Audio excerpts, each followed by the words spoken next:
Eto na mga boss, kakapasok lang na balita. Grabe ang mga prosecutors nagsalita na. Nagulat si VP Sara Duterte, pinakita na ang hatol, binasahan na ng impeachment. Base sa impormasyong nakalap natin sa social media, mismong si Congresswoman Jinky Luistro nang nagsalita na handang-handa ng 11 prosecutors para sa impeachment ni VP Sara. Hinihintay na lang daw nila si Duterte sa Senadong magpakita, kahit na alam nilang marami daw siya dong kaalyansa, pero hindi daw sa kanila natatakot ang 11 prosecutors, kaya buong tapang silang pupunta. May 11 senator judge din naman daw kasi sila dong kaalyansa, kaya dun na magkakaalaman kung uubra ang 13 judge din ni VP Sara. Kaya ito, sabay-sabay natin panoorin kung paano ang mga prosecutors grabe nagsalita na. Nagulat si VP Sara Duterte, pinakita ng hatol, binasahan na ng impeachment. Tara, panoorin natin to. Good afternoon, everyone.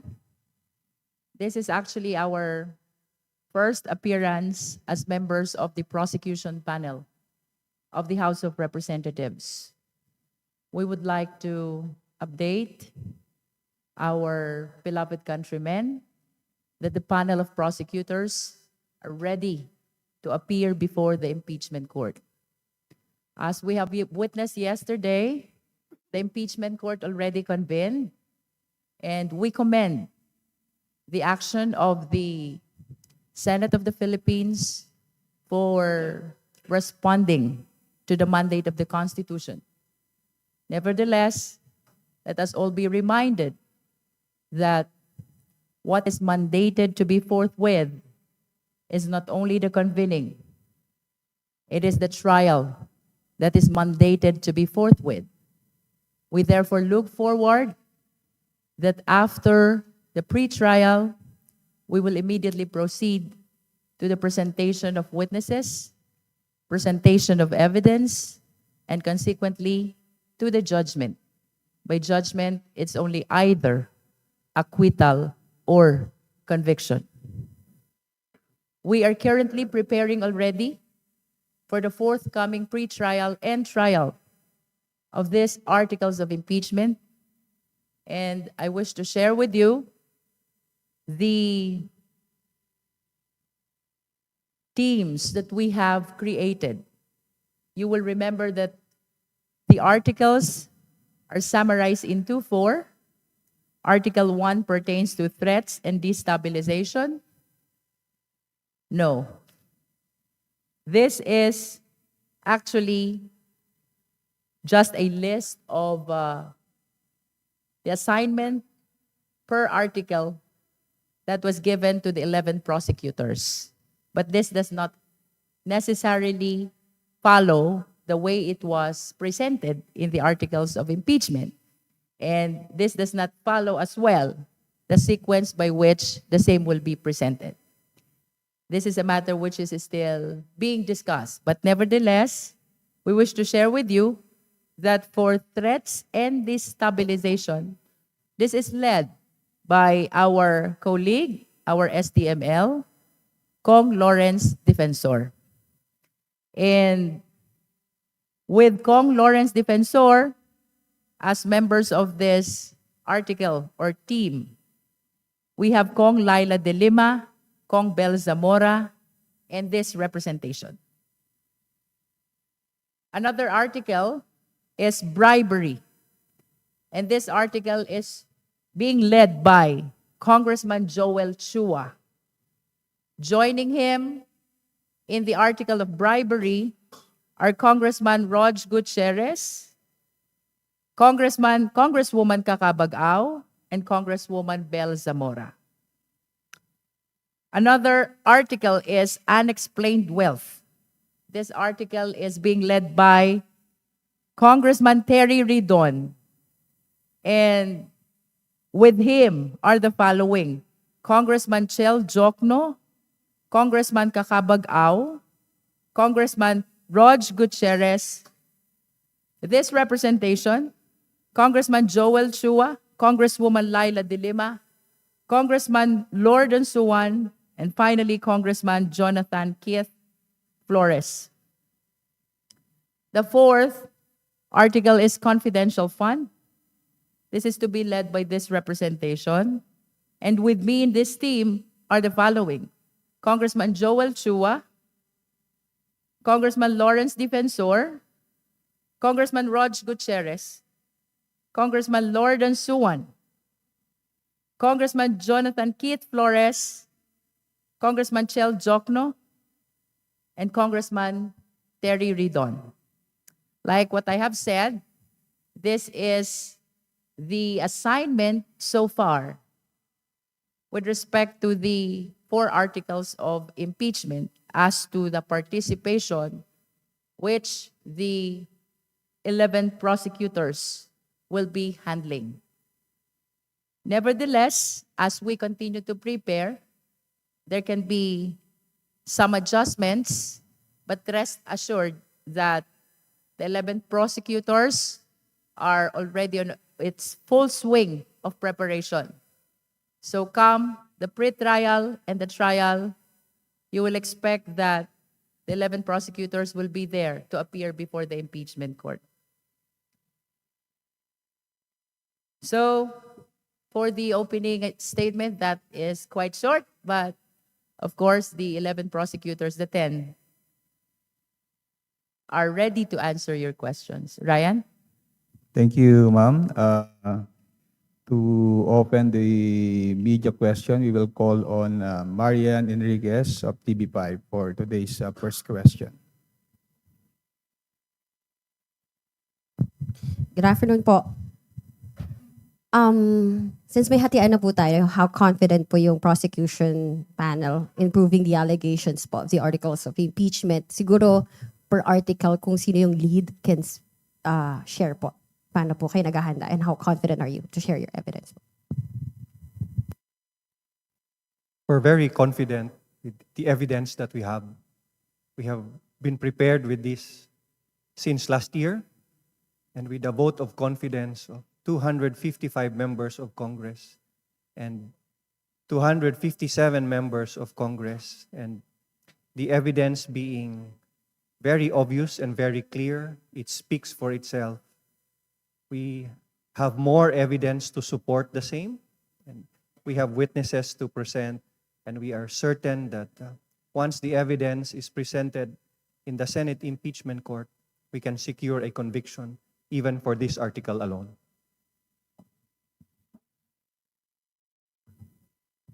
Okay, on unexplained wealth, no, nakita naman na po natin yung body of evidence during the course of the House Committee on Justice proceedings. We don't want to discuss further yung po mga detalye as before because we are within the impeachment trial process already. But yung po mga dagdag na mga ebidensya which did not get disclosed during the course of the committee proceedings, we will seek to present it during trial. Kasama po dyan yung unsealing of the BIR box. Kasama din po dito yung pagbubukas ng pong bank accounts ng pong mag-asawang Duterte Carpio. So, given the entirety of the body of evidence that we had seen, tingin ko naman po on unexplained wealth pa lang po, we can secure a conviction of the Vice President. With respect to the articles regarding the bribery, ito naman po ay nakita na natin during the committee hearing of the good government during the 19th Congress. And ito rin po yung magiging presentation natin. But of course, since the impeachment court had already convened, we are barred from discussing about the merits. But rest assured, everything will be according to kung ano man yung plan tsaka legal strategies na amin pong gagawin. Salamat po. For confidential fund, we wish to express our confidence in proving this article, establishing the guilt of the respondent. We have seen the evidence already. As a matter of fact, as early as during the 19th Congress, during the inquiry in aid of legislation of the Committee on Good Government and Public Accountability, you will recall the testimony that was presented by PSA about the fictitious names appearing in the documents evidencing payment. You will remember also the testimony of the NBI about the signatures, which appear to have been authored by only few number of persons. So we can also include the notices of disallowance recently issued by the COA, as well as the denial of the appeal of the respondent vice president, which means they are affirming the 73 million notice of disallowance for 2022. So, like what Kong Joel Chua already mentioned and Kong Terry Ridon, we cannot discuss anymore on the merits because we have entered our appearance already as public prosecutors yesterday, and we are bound by the prohibition which is included in the Senate rules on impeachment. Nonetheless, we are reiterating our confidence in establishing and proving these 4 articles of impeachment. Last na lang po from my end. Go ahead. Chair, can you also divulge na po kung pwede kung sino yung mga private prosecutors na piling mga spokesperson, impeachment managers, and also you mentioned during your opening statement, let us all be reminded that yung forthwith, it's not only the convening, it is the trial that is mandated. May fears po ba, may concerns po ba tayo na harangin pa muli yung trial? I am actually very positive about the impeachment court because they responded already to the mandate of convening forthwith. Nevertheless, we just want to remind our beloved countrymen that what is being mandated by the Constitution is not only convening forthwith. What is mandated is trial forthwith. By trial, it means presentation of evidence, presentation of witnesses, which will lead to decision of either conviction or acquittal. We are positive and we look forward that we will be appearing during the pre-trial and thereafter the trial, where we will be presenting all the evidence for the prosecution.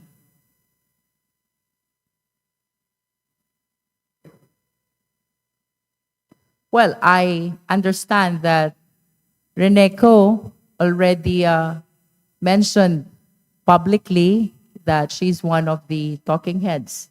And I wish to include the name of Congressman Zia Adjong. Congressman Zia Adjong. So there are 2 of them who at this time will be speaking for the House of Representatives panel of prosecutors. Right now, we are calling them talking heads of the House of Representatives. We will see if later on we will be engaging a separate person to appear as the spokesperson for the panel of prosecutors. And then about the private prosecutors, we're still in the process of finalizing them. But as soon as we are done finalizing the list of private prosecutors, we will be sharing this publicly. About the impeachment manager, I cannot comment yet. We are just helping each other without any designation. But let's see if in the future, we will come up with a person who will be designated formally as the impeachment manager.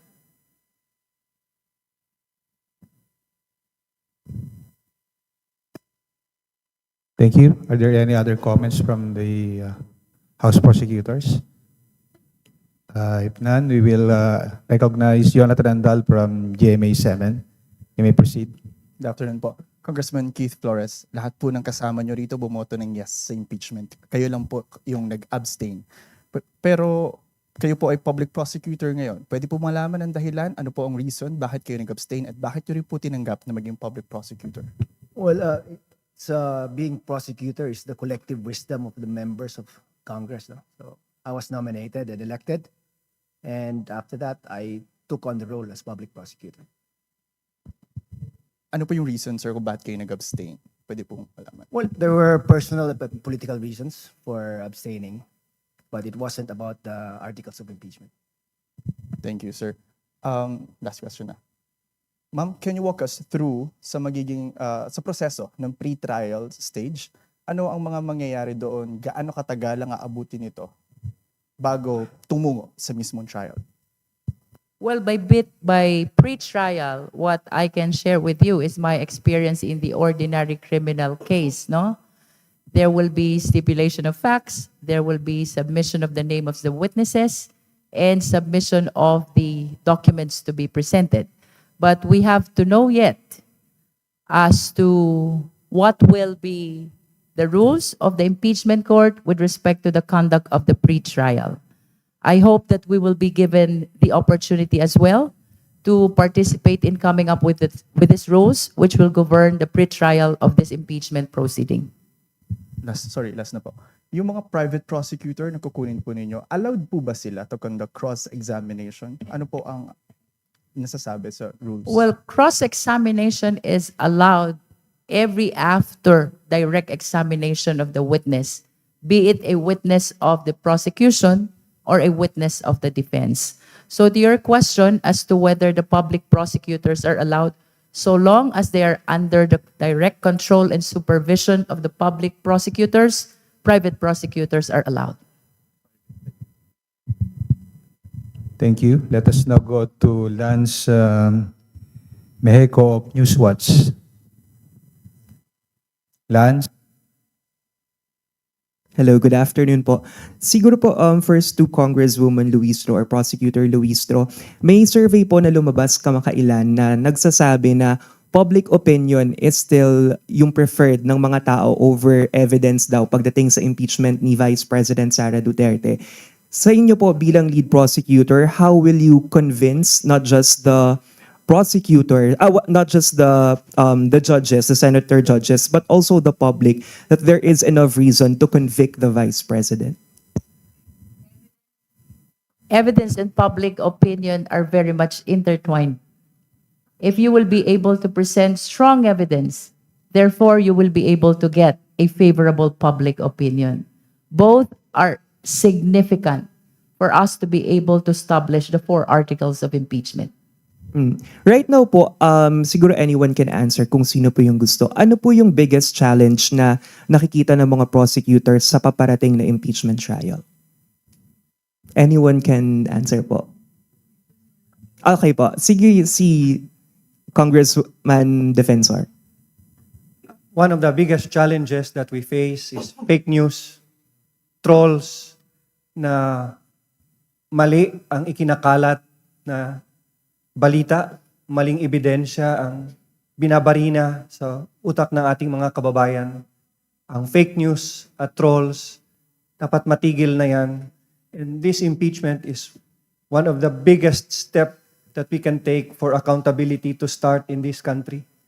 Pero dapat ma-overcome din natin ang fake news dahil hindi natin maaabot ang katotohanan, hindi lang sa impeachment na to, but truth in everyday living kung hindi natin ma-overcome ang fake news at mga trolls na umaatake hindi lang sa House of Representatives but to truth itself.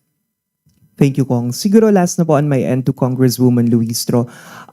We are all aware po doon sa Senate leadership change nitong nakaraan. And hanggang ngayon po, medyo uncertain pa rin because 13-11 pa rin yung majority and minority. Is this something na concern po ang prosecutors? I mean, are you concerned with the current majority members or with the current lineup of senators? Especially dun sa majority ay kilala naman pong kaalyado talaga ni VP Sara at ng mga Dutertes. Well, let us all be reminded that this is a constitutional duty that the public prosecutors are trying to fulfill. So regardless of who are in the majority and who are in the minority, the 11 prosecutors will be very much obliged to help establish these 4 articles of impeachment. We wish to express also our highest respect to all the senator judges. We understand that even they are responding to their constitutional duty. So we expect that we as public prosecutors will be responding to their mandate in the same way that the senator judges will be impartial and independent in hearing and resolving these articles of impeachment as what the Constitution mandates. Thank you, Lance. Dwight De Leon of Rappler, go ahead with your questions. Hello po, good afternoon. Balik lang po ako kay Congressman Keith Flores. If you may just expound kung ano po yung personal political reasons for not voting in favor of, or for not, yeah, for basically not voting po sa impeachment. Given that last year, you also, if I'm not mistaken, you signed the impeachment case against the Vice President, and does it undermine the optics of the prosecution team that one of the members didn't vote in favor of impeachment? Well, again, as I said, it's personal and political reasons. No? But it's not the first time that a public prosecutor was nominated and elected in the impeachment process as a public prosecutor. No? It happened before when a public prosecutor also did not vote for the articles of impeachment but was nominated and elected by the House. Again, as I said, no, I yield to the collective wisdom of the members of the House when they elected me. Is part of the reason, siguro po, based on consultation with constituents, did that play a role in why you didn't vote in favor of impeachment? Well, yes, that played a factor of my decision on abstaining. But it wasn't because of the articles of impeachment. I could not, in good conscience, vote against the articles of impeachment because I was present all along when the Committee on Justice heard the evidence presented before. When you say, sir, that your constituents played a role, is it because you consulted them and they had hesitations, they had reservations when it comes to the impeachment case? Well, I think it cannot be denied that there are a lot of people in Mindanao who are actually for the Vice President. So that playing a factor, yes, that played a factor also in my considerations whether to vote or not to vote.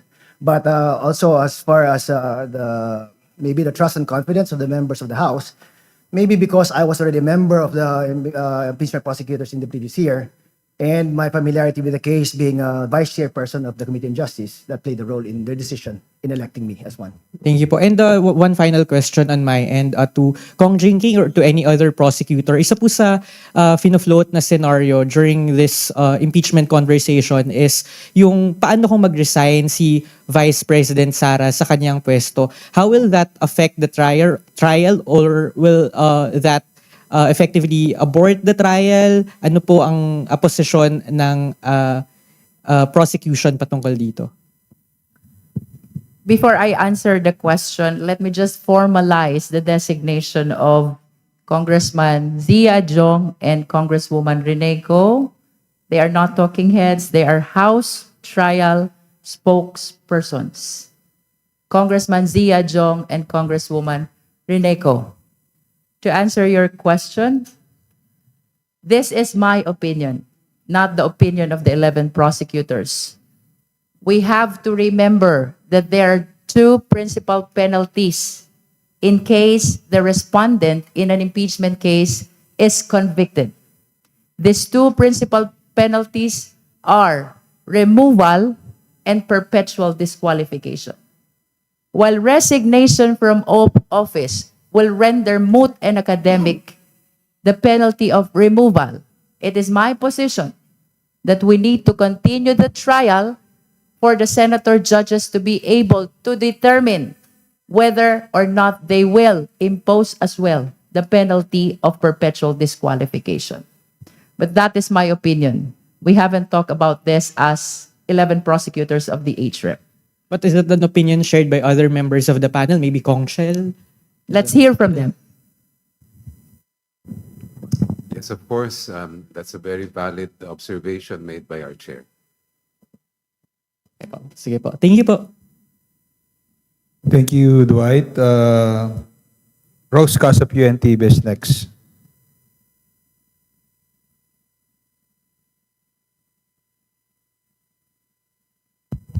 follow up ko lang po sa issue ni VP Duterte dahil kahit minsan ay hindi po siya humarap sa pagdinig ng House Prosecution Panel. Pero kayo po, since inaasahan na po natin na magpo-proceed yung trial, ano po yung expectations niyo po sa respondent? Kong Leila.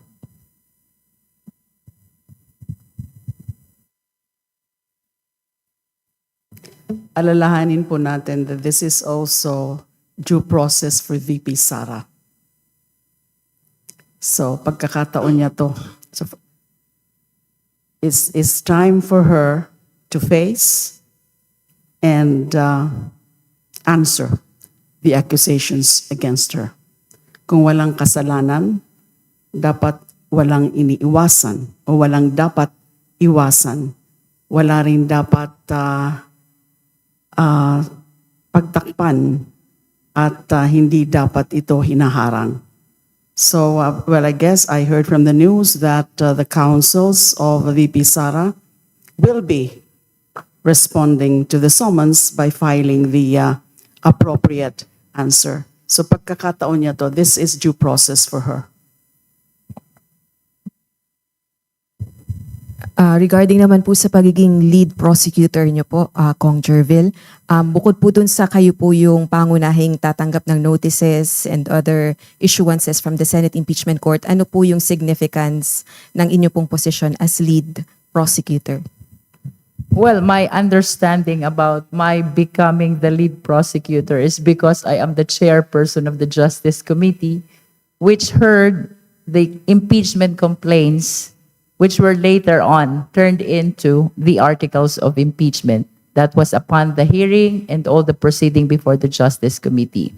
About my obligation as lead prosecutor, I need to support and help my colleagues, all the 10, 11 prosecutors, to be able to establish all these 4 articles of impeachment. I anticipate also that I will be delivering the opening statement as well as the closing statement. That is in my capacity as the lead prosecutor of the House of Representatives.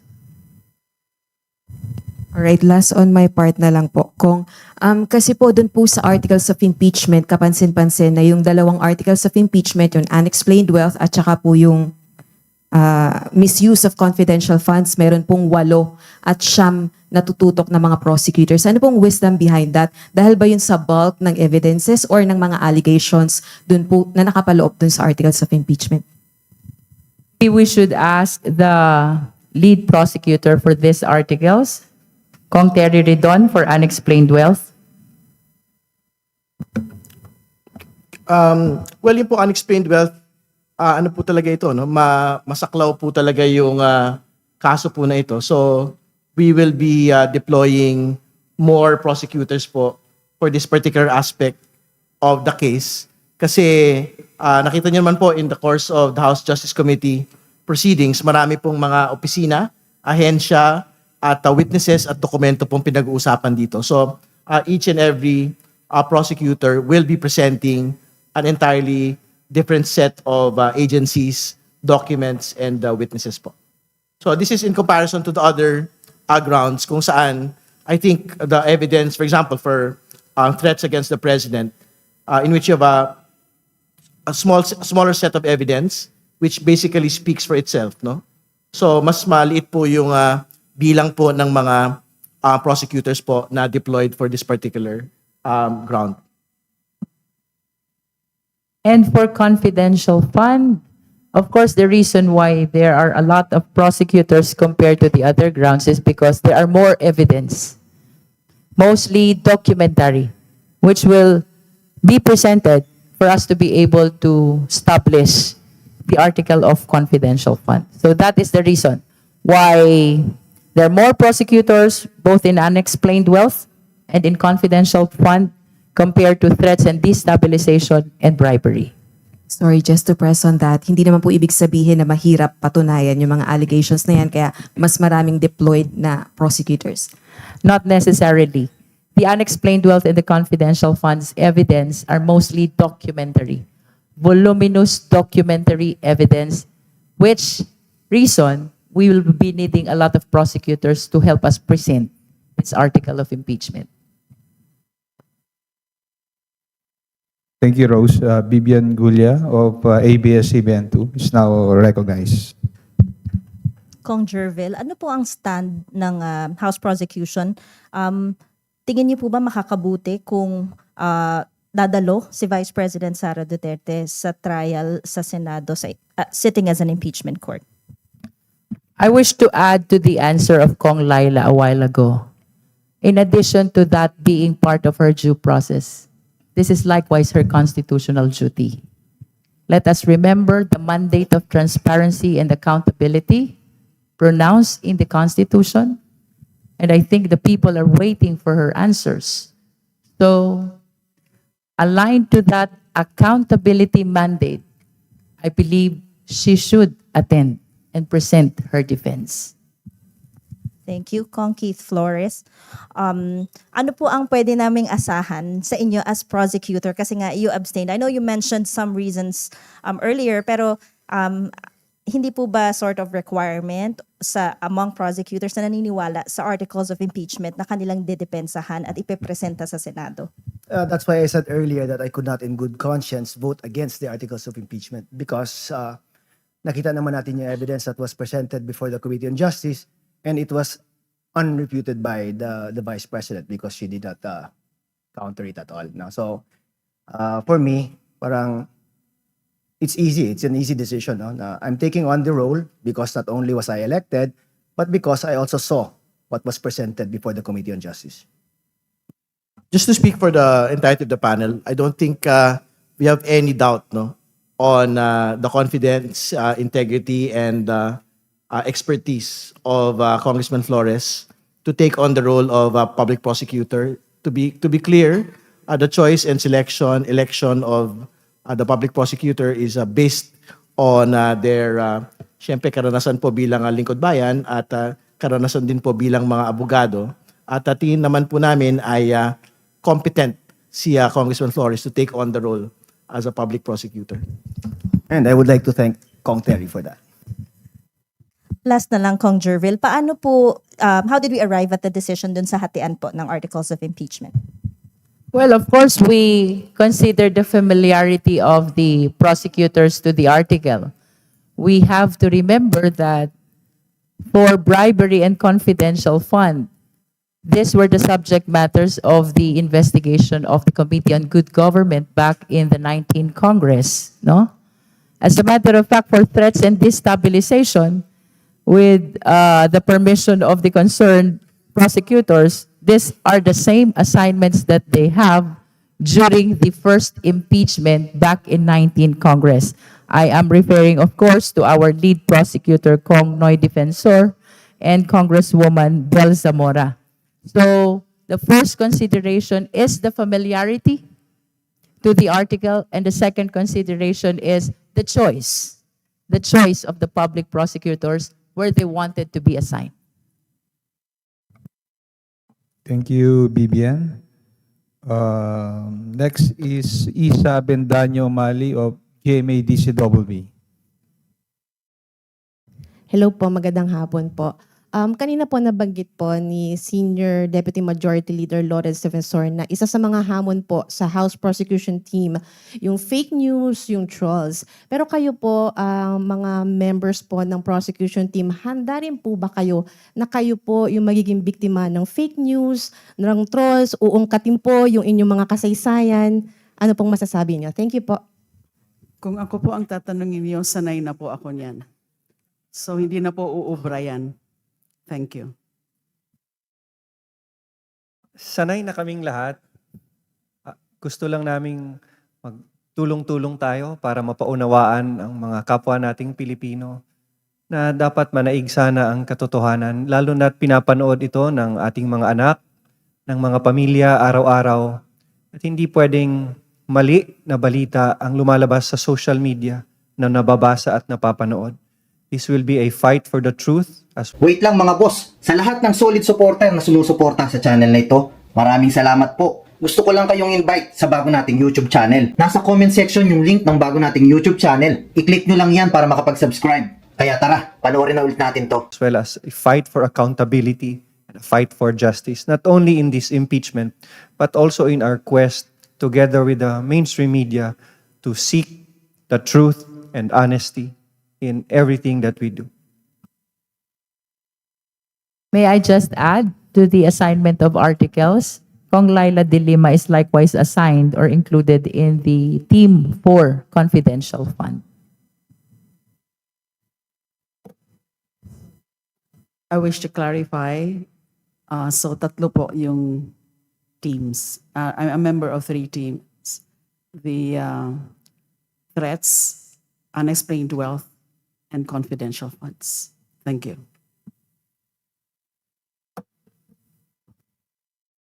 Thank you, Isa. Are you done with your questions? Okay.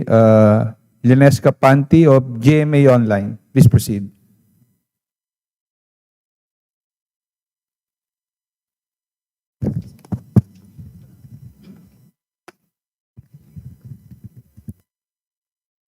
Good afternoon po. For the record lang po, do you intend to present the BIR box as evidence for the impeachment trial? Tama po ba? Would that be correct? Well, we will finalize po. Up until pre-trial, that decision will have to be made by that time. Pero that is one of the pieces of evidence kasi we had transmitted it to the Senate impeachment court, no? So we will make that final determination as to whether to unseal the BIR box.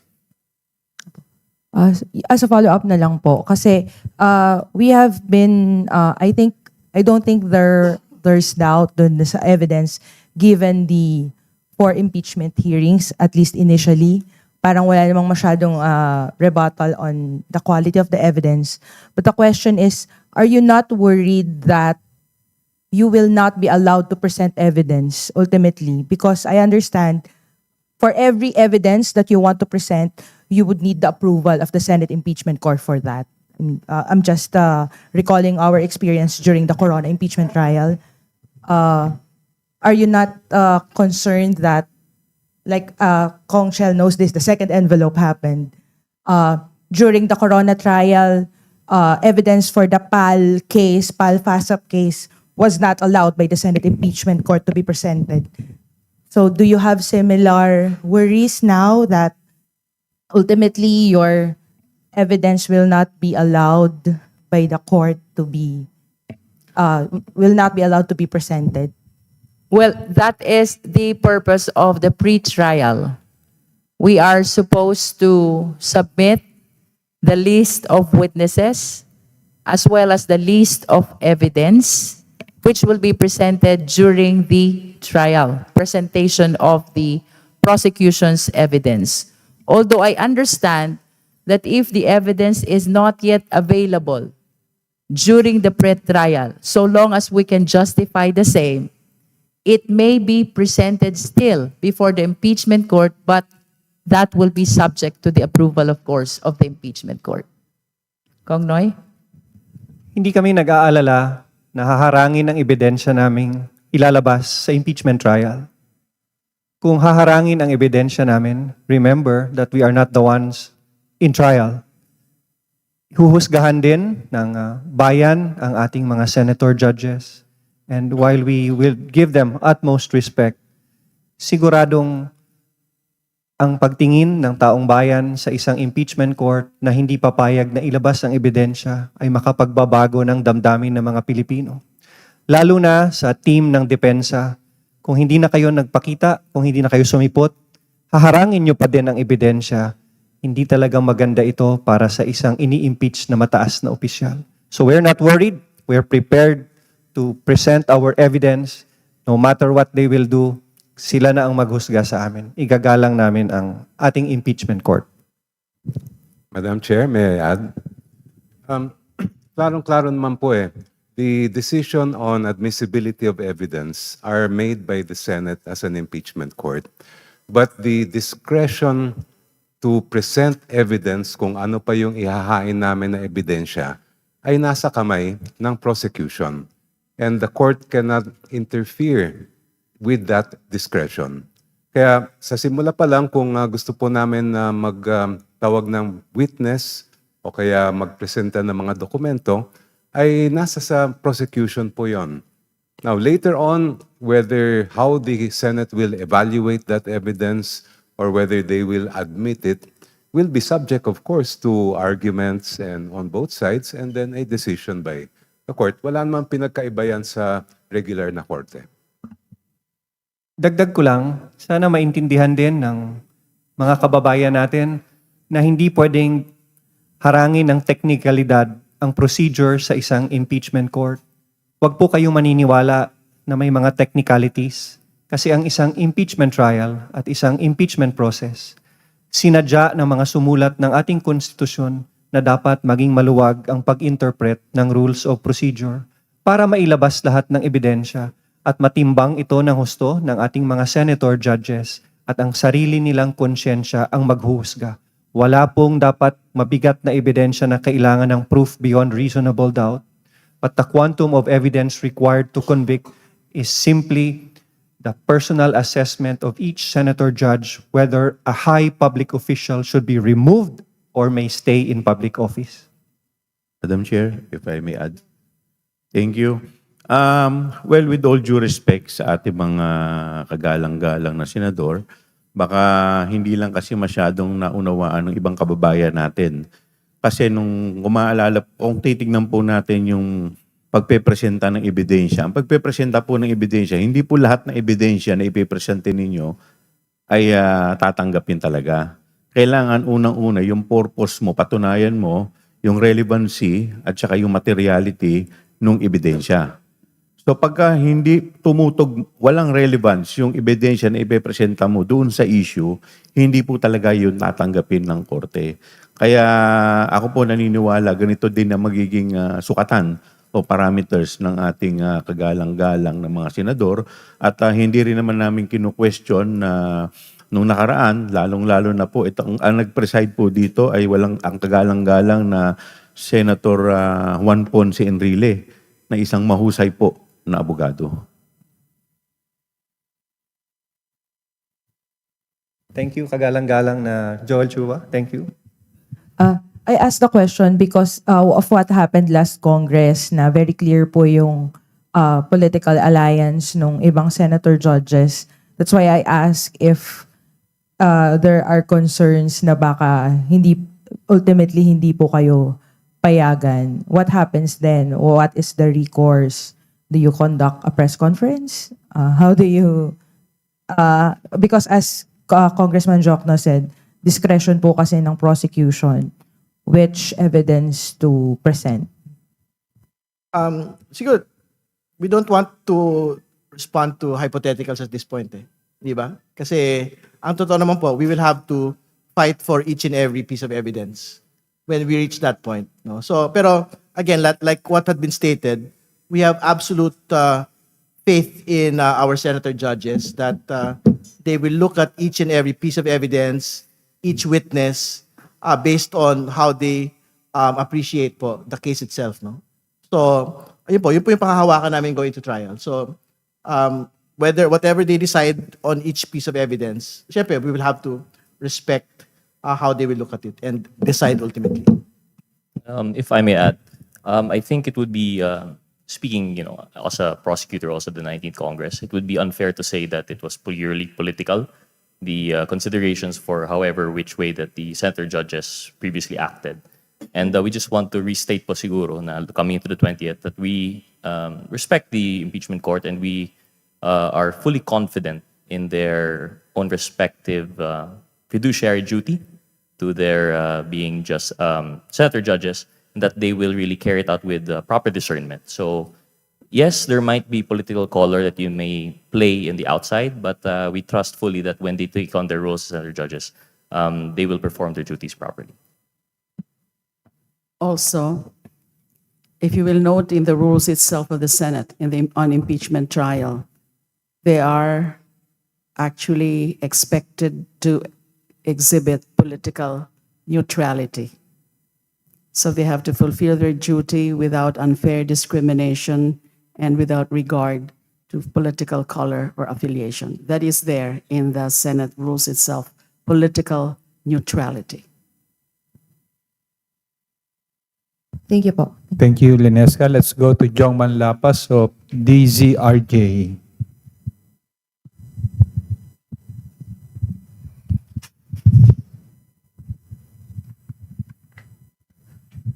Kay Ma'am, kay Representative Lala de Lima po.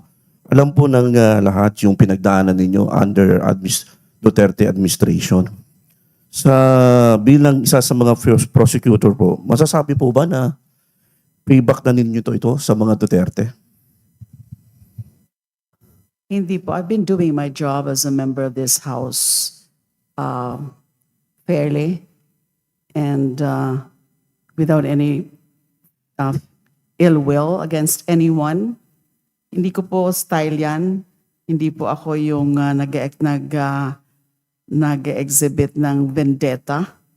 Ang para sa akin lang po, nakatingin lang po ako lagi sa prinsipyo ng katotohanan at pananagutan.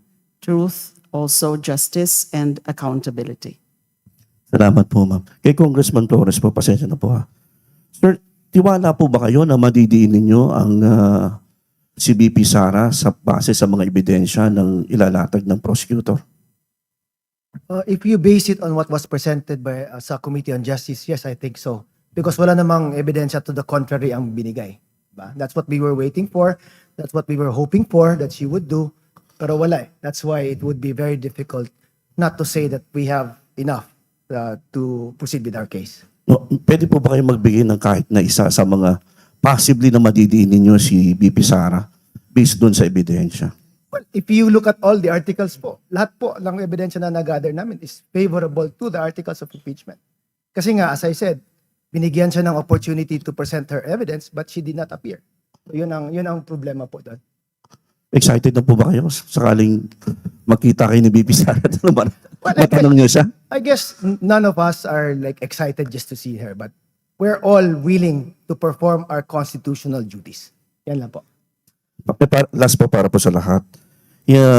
Hindi po ba kayo na nababahala na baka po mag-reflect sa susunod na eleksyon ng pagiging prosecutor ninyo ng impeachment trial, impeachment court?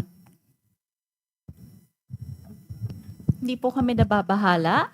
We are fulfilling our constitutional duty as House prosecutors, as congressmen, as representatives of our constituents. And lahat po kami ay nandito para lang ipakita ang ebidensya laban sa Vice Presidente na nakita naming may pagkakasala. Kaya nga po, naglabas po tayo ng articles of impeachment. Hindi po kami natatakot sa susunod na eleksyon dahil naniniwala po kami na makikita ng taong bayan ang ebidensya, and we believe that the senators themselves will see the evidence, and it is now incumbent upon the senators to fulfill their constitutional duties as well.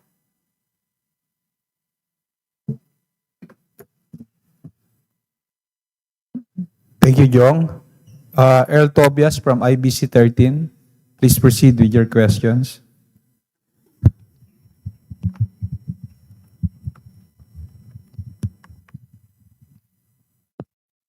Sound. Ayun. Good afternoon po, Honorable Prosecution Panel. First off po, to Prosec Lord Ansuan. Sir, Prosec, you're one of the new faces of the prosecution panel. Paano po kayo nag-prepare? Paano nyo po pinaghandaan yung decision ninyo? Given yung mas tanong na rin ng aking co-reporters, the political climate and atmosphere of this topic has been highly tensioned. But you are from Mindanao and you decided to be a prosecutor. How did you prepare for this decision, sir? Yes, I am a Mindanaoan from Cagayan de Oro, and my being a Mindanaoan is precisely the reason why I take this duty very seriously. Because we're not just talking about other people's money, we're also talking about the taxpayers that Mindanaoans are paying. And I believe that no region, whether it is Luzon, Visayas, or Mindanao, no family, no official should be elevated above the Constitution or even above the investigations of the COA. And we are not here to go against or to move against or for any person. We are here for the process. And if nothing wrong was done, then the process itself will show it. And I think that's what we owe to every Filipino, including Mindanaoans. Follow up po. Thank you. As Prosec Lawrence Defensor said, malaking kalaban ninyo yung fake news. Sa social media ngayon, ang pinaiikot na naratibo ng ilang mga trolls ay parang pulo-pulo yung nagiging laban na parang Mindanaoan does take a stand behind VP Sara Duterte and as if yung laban is not about accountability but versusan ng mga pulo. As a Mindanaoan, sir, would you like to debunk that na yung narrative na pinaiikot na paggaling sa Mindanao, automatic anti-impeachment? Kaya nga yung pinakamalaking kalaban natin dito sa buong impeachment process ay yung fake news talaga. Because we are talking about accountability here, and accountability does not respect regional bias. So dapat yung totoo ang manaig, and hopefully everyone can come together and decide whether what we are sharing is really news or fake news. Yung pinakauna dyan, check natin yung source ng sinishare natin, kung troll account ba yan, or kung totoong media outlet. So I think we should go back to the concern of the prosecutors that one of our biggest enemies here is fake news. Thank you, Prosec. For Prosec's Defensor, Dilima, Luistro, and Joke na po, I just to collate a heavy legal and a firm stand. Last Senate, they deemed it enough, even they were already convened, to return the articles of impeachment to the House of Representatives.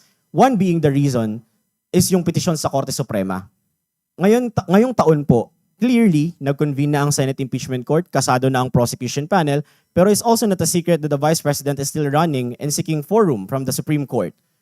Pero sinasabi rin po nila na handa silang irespeto ang jurisdiction ng Senado at humarap sa trial. Is this a legally conflicting stand? And dapat po ba sa pre-trial pa lang, kumpirmahin na ng kampo ni VP Sara Duterte kung haharap ba sila sa proseso, irerespeto ang jurisdiction ng Senado, o magpapasaklolo sa Korte Suprema? Thank you po. Of course, it is the prerogative of the defense team to elevate any issue which they believe consists of constitutional question to the Supreme Court. Nevertheless, even if there are pending petitions in the Supreme Court, this should not hamper or delay the impeachment trial, especially considering that there is no temporary restraining order or injunction issued by the Supreme Court for that matter. That is why earlier I said we commend the impeachment court.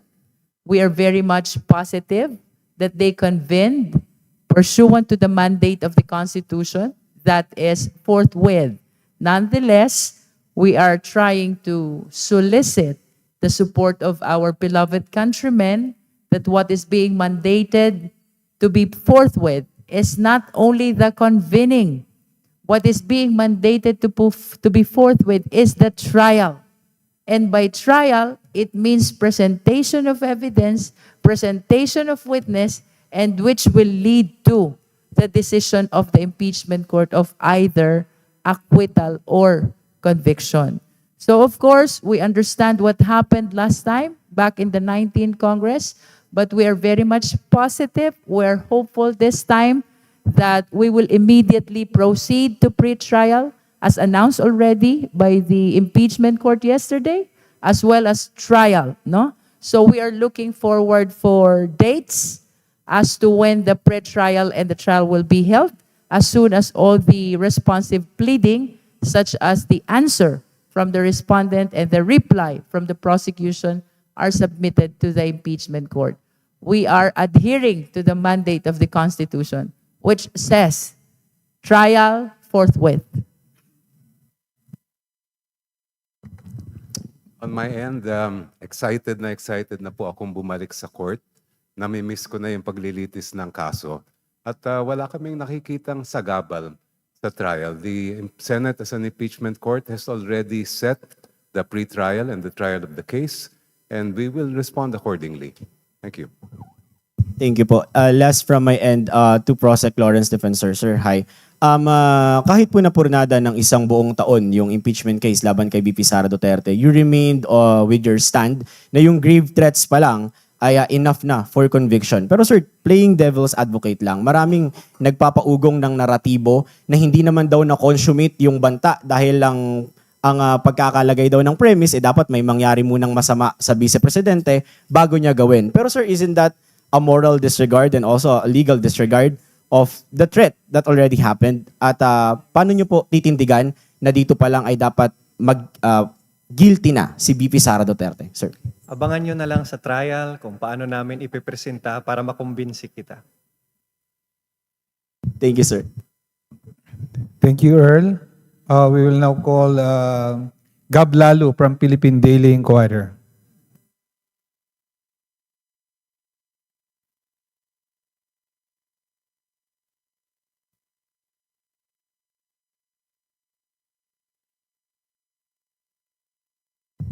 Hello po.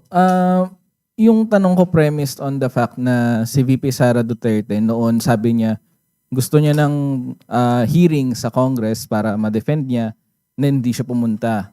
And then sabi niya before na gusto niya rin ng bloodbath sa Senate pero hindi pa natin nakikita yon kung pupunta siya. Possible po bang mag-proceed yung trial without the Vice President attending or her legal team participating in the trial? And under the Senate rules, even if the Vice President would opt not to attend, kahit hindi siya mag-attend or kahit hindi siya mag-file ng answer o kahit walang defense team nagdumating, trial will still continue. Those instances will only be considered as an entry of a plea of not guilty. So ulitin natin, kahit hindi dumating ang Vice Presidente, kahit hindi siya mag-file ng answer, kahit hindi dumating yung defense lawyers nila, tutuloy pa rin ang trial. Ang magiging effect lang nitong instances na to, it will be considered as an entry of a plea of not guilty. So yung mga judges po ang mag-enter parang po sa court proceedings, sila po ang mag-enter ng plea for the Vice President. Ganun po ba yan? It is deemed an entry of not guilty, but the rule does not say that the senator judges will be the one to make that entry. Ma'am, on that point, kung magtutuloy yung trial, kasi if I remember correctly, nung proceedings po natin sa House Committee on Justice, parang si Congressman Chua yung nagsabi na, kaya naman nag-rule yung committee na may probable cause dahil wala naman prinesentang ebidensya yung defense to counter the evidence presented sa mga complaints. Should it happen na hindi mag-present hindi pumunta si VP Sara and her counsel, does this mean that the senator judges would have no basis to acquit her dahil hindi naman po nagpresenta ng ebidensya? Well, it still depends on the appreciation and judgment of the senator judges, no? But of course, it is very hard to conceive how you will consider the defense of the respondent vice president if not a single evidence is being presented, no? Tama ka dun sa pangyayari sa Justice Committee, the threshold is very low.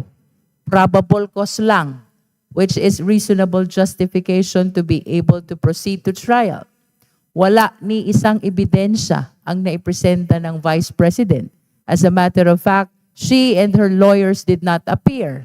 So, all the evidence of the complainants appear as unrebutted, unquestioned, uncontroverted.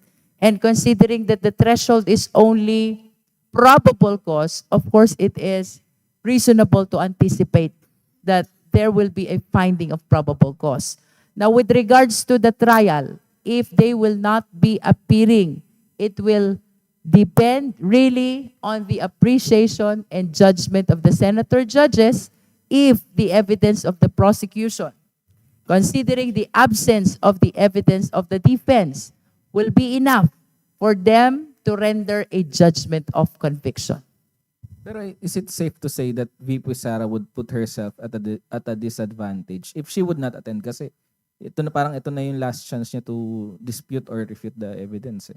I believe that it will be disadvantageous for her if she will not be presenting her evidence because there's already evidence presented by the complainant and the same evidence will be presented before the impeachment court.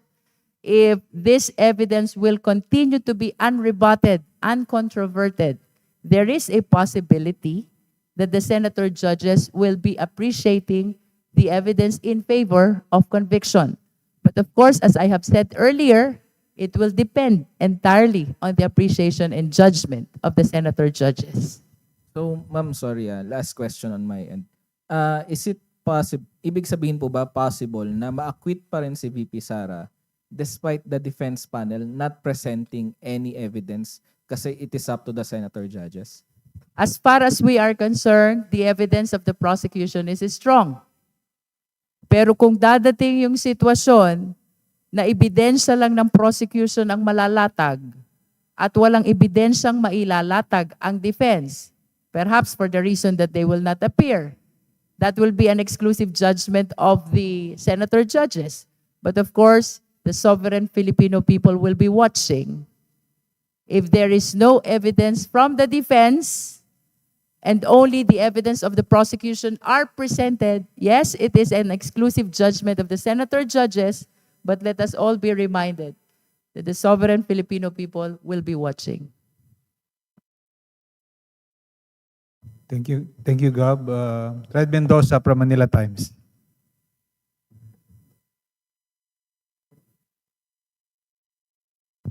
Ma'am, I have 3 questions po, ma'am.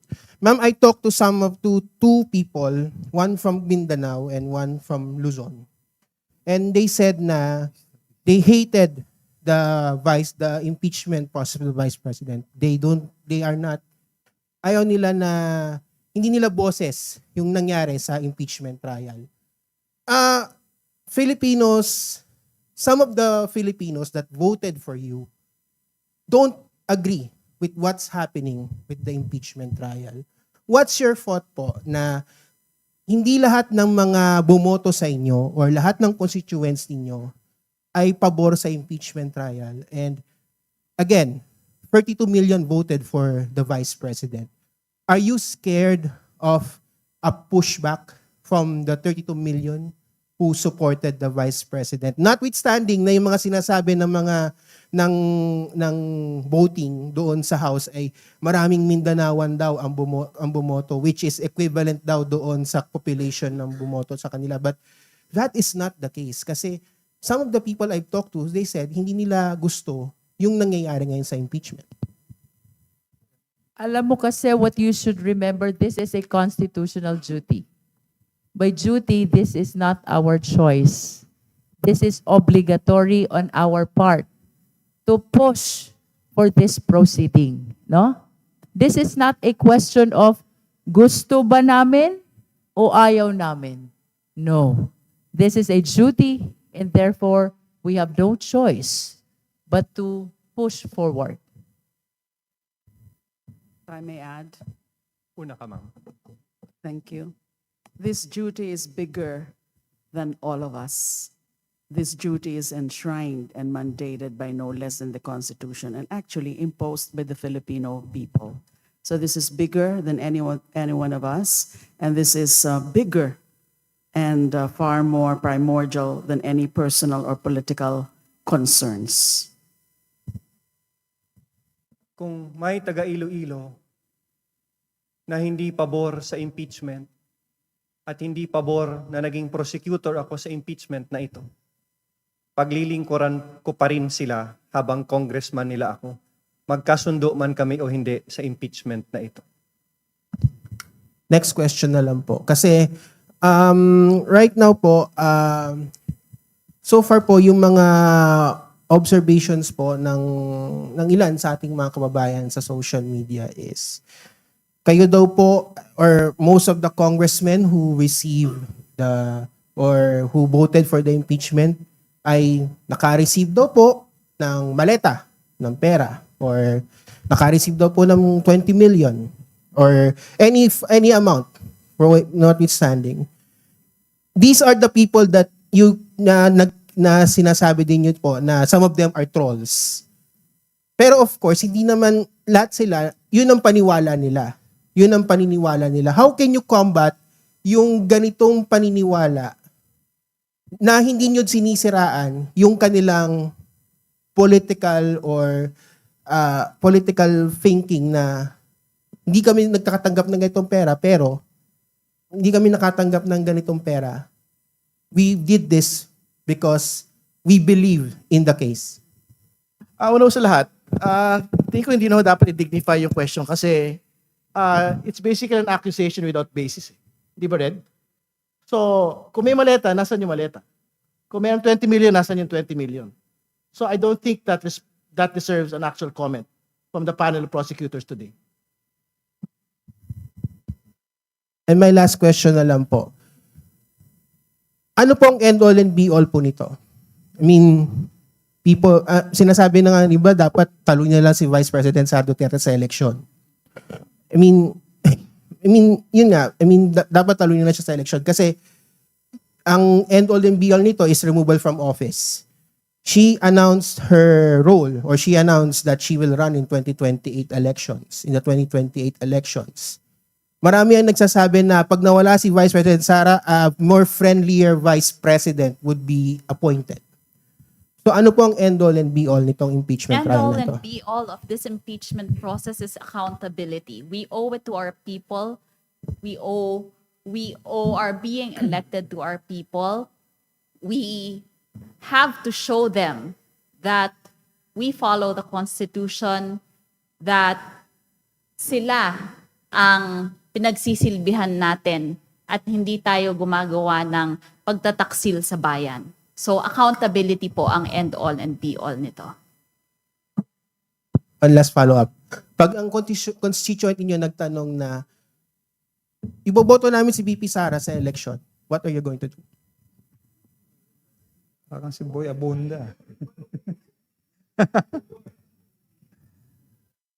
This is what democratic country is all about. We're free to choose our leaders. But please understand, the 11 prosecutors, we are simply responding to a constitutional duty. As a matter of fact, with all due respect to our constituents, this is not a question of natutuwa ba sila o hindi. Gusto ba nila o hindi. This is a duty which we really have to face. Thank you. Matred, for today's last question, we will call on Isaiah Miraflores of Billionario. Isaiah? Mirafuentes, sorry. Hi po, good afternoon. Stand corrected.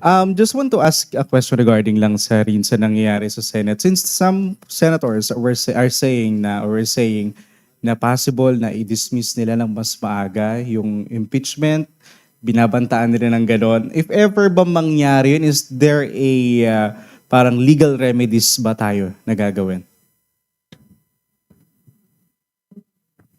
I am not aware of any senator who has commented already that they are intending to dismiss the articles of impeachment. As a matter of fact, they convened forthwith. So we are very much positive and we look forward that soon, upon receipt of all the responsive pleadings, we will be appearing before the impeachment court for the purpose of pre-trial and trial. Alright, thank you, ma'am. Last question, if ever lang, merong masuspend sa mga senador o dahil nga sa nangyari this past few days, 16 votes pa rin ba yung kailangan for conviction? That's correct. Regardless of the absent senators, regardless of whether there will be suspension of senators, the required number of vote is fixed. That is 2/3 of the 24 senators, which means 16, and that is fixed. Thank you, Isaiah. Sir, sorry po just one last question na lang from, kung okay pa po, no? From Jonathan Andal of GMA7. Hello po. Pwede po malaman yung thoughts niyo sa motion on the motion in the Senate na payagan yung remote or online voting on impeachment matters considering absent po si Senator Bato de la Rosa. Ano po ang posisyon nyo doon?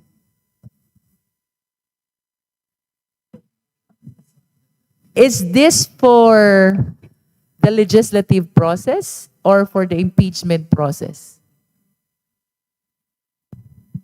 I believe it's on the impeachment matters or, yeah, yes ma'am.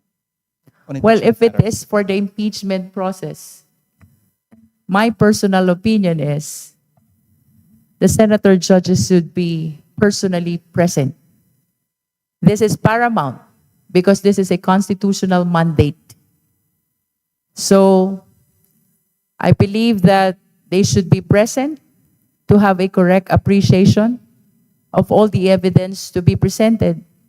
And that is including the exercise of his or her right to vote. Ngayon, ikaw bilang Pilipino, ano ang masasabi mo at reaksyon sa balitang ito? Mag-iwan ka ng komento mo sa ibaba at ating pong babasahin isa-isa.